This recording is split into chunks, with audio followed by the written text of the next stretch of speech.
Bonjour tout le monde, bienvenue sur Codigo. Aujourd'hui, on va créer un programme de reconnaissance faciale. Notre programme va prendre une photo et va mettre un carré autour de chaque tête dans la photo. Dans la prochaine vidéo, on verra comment reconnaître les têtes, mais pour l'instant, on va juste apprendre à les détecter. Alors commençons. Alors pour commencer ce projet, il faut d'abord installer les bibliothèques Python qu'on va avoir besoin. J'ai pas testé sur Windows, alors tout ce qu'on fait, ça va être sur Mac, mais si vous avez un Windows, je suis sûr que ça marche à peu près pareil. Alors d'abord, il faut le faire brew install CMake. Ça c'est quelque chose que notre bibliothèque de reconnaissance faciale va avoir besoin d'utiliser, alors il faut l'installer. Et si vous n'avez pas brew installé sur votre ordi, j'aurai un lien dans la description pour installer brew. Alors voilà, on met et normalement ça va tourner, c'est assez rapide et ça va installer CMake. Alors voilà, ça me dit que j'ai déjà CMake parce que moi je l'ai déjà installé. Mais pour vous, ça va installer CMake et ça devrait marcher. Alors maintenant, on peut commencer avec les vraies bibliothèques Python. Premièrement, il faut faire pip3 install dlib. Ça, c'est une bibliothèque qui va nous aider avec la reconnaissance faciale.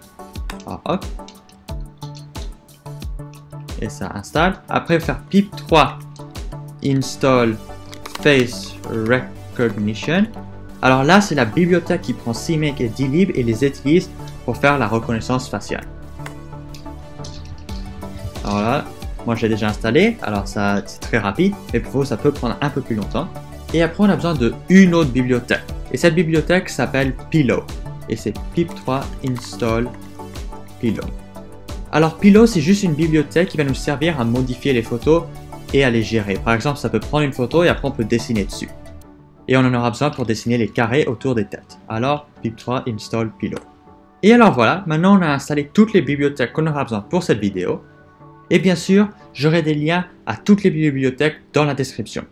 Et alors nous voilà sur Idle pour commencer notre programme. Alors premièrement, il faut importer toutes les bibliothèques qu'on vient juste d'installer. Alors d'abord, il faut faire import face recognition. Ça va nous aider avec la reconnaissance faciale. Et après, on doit faire from pil, alors ça c'est la bibliothèque Pillow, et on va juste importer, alors from pil import, image et image draw.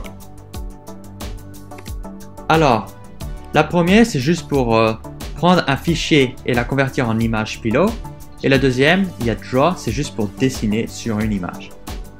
Et alors voilà, et on n'a pas besoin d'importer CMake ou dlib, parce que face recognition les utilise automatiquement. Alors maintenant qu'on a fait ça, on peut commencer. Alors on va faire image égale face recognition. Alors ça c'est la bibliothèque de reconnaissance faciale.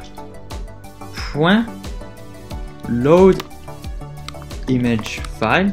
Alors on va aller chercher un fichier et mon image s'appelle image1.jpg. Alors voilà. Et alors bien sûr, voici l'image. C'est juste une image que j'ai prise en ligne qui était gratuite. Et il y a plusieurs personnes dessus. Et ce qu'on veut faire, c'est qu'à la fin, il y ait des carrés autour de toutes les têtes.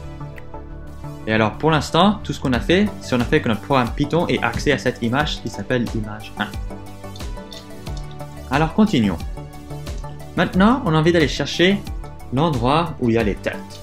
Et la bibliothèque de reconnaissance faciale Python est très utile pour ça parce qu'elle le rend très simple. Tout ce qu'on a besoin de faire, c'est, on va appeler loc pour location des têtes et on va faire face recognition .face locations. Alors face location, ça veut juste dire trouve-nous les têtes quoi. Et on va passer notre image qu'on a ici. Et alors voilà, et normalement ça va nous donner une liste avec tous les endroits où il y a une tête dans l'image. Et pour vous montrer, on va juste l'imprimer. Print. Et alors voilà, ça prend un peu de temps, mais voilà, on a tous les endroits. Et alors comme vous voyez, c'est 4 chiffres. En fait, on a chaque coin de l'image. Alors, ça c'est un coin, ça c'est un autre coin ici, ça c'est un autre coin et ça c'est un autre coin. Et comme ça nous fait un carré. Et on va utiliser ces chiffres dans 2 secondes. Maintenant qu'on a les chiffres, on va devoir les utiliser. Alors ce qu'on va faire, ça va d'abord créer une image Pillow. Parce que si on veut dessiner sur une image, il faut utiliser Pillow. Alors on va faire image Pillow, alors image pile, égale image. Alors là, c'est l'image qu'on a importée. Alors ici, de Pillow, point from array. Et on va passer notre image 1. Alors, qu'est-ce qu'elle fait cette ligne? Alors, ça dit à Pillow d'utiliser image et ça utilise cette fonction, cette méthode from array. Alors, en fait, dès qu'on a pris l'image ici sur cette ligne, ça la convertit en liste avec plein de chiffres pour chaque couleur. Et en fait, Pillow prend juste cette liste avec tous les chiffres et la convertit en image Pillow. Alors maintenant qu'on a ça, on va pouvoir dessiner dessus. Mais avant de faire ça, il faut faire draw. On va juste l'appeler draw parce qu'on va faire image. On va utiliser la fonction image draw égale image draw point draw image Pillow. Alors qu'est-ce qu'elle fait cette ligne? Bah, elle prend notre image qu'on vient juste de mettre dans Pillow et elle la dessine sur l'image draw. Alors comme ça, maintenant on a une image où on a dessiné l'image originelle et maintenant on va pouvoir dessiner par-dessus pour la modifier et rajouter les petits carrés. Alors maintenant qu'on a tout importé, on peut commencer à dessiner les carrés. Alors ce qu'on a envie de faire, c'est aller à travers toutes les têtes dans les emplacements des têtes, dans notre petite liste ici. Alors ce qu'on va faire, c'est for tête in lock. Alors là, ça va aller à travers toutes les têtes. Et comme vous vous rappelez, dès que je vous ai montré, ça avait des petits chiffres du genre 100, 200 et après 400 et 500. Chaque tête, ça nous a donné une petite liste avec 4 chiffres. Alors, qu'est-ce que ces chiffres veulent dire? Ben, en fait, ces chiffres veulent juste dire les points. Ils donnent 2 points pour définir le carré. Ça donne le point en haut à droite et après le point tout en bas à gauche. Alors là, c'est la hauteur de la ligne d'en haut. Là, c'est la ligne verticale à droite. Là, c'est la ligne horizontale en bas. Et là, où est-ce que la ligne verticale à gauche est placée? Alors, pour tout simplifier, ce qu'on va faire, y0, x0, y1, x1 égale tête.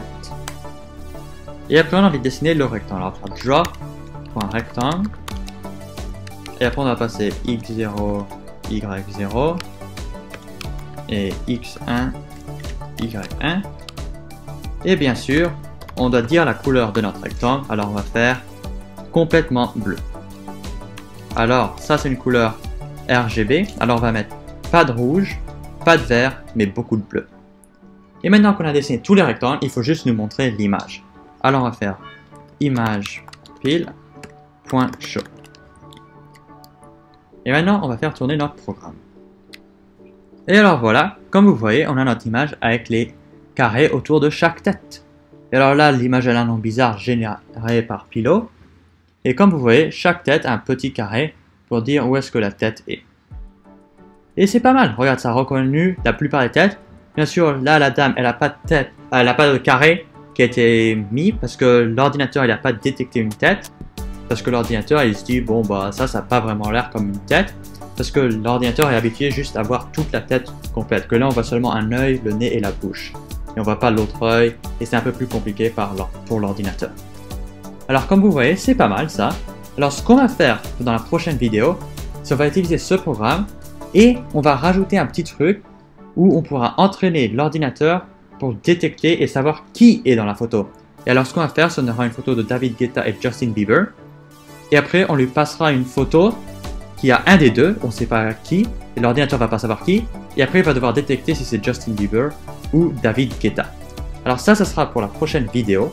Bien sûr, si vous voulez voir cette vidéo, n'oubliez pas de vous abonner et de laisser un petit pouce bleu. Et bien sûr, le code de cette vidéo sera dans la description. Si vous avez des questions, n'oubliez pas de les poser dans les commentaires. Et bien sûr, à la prochaine.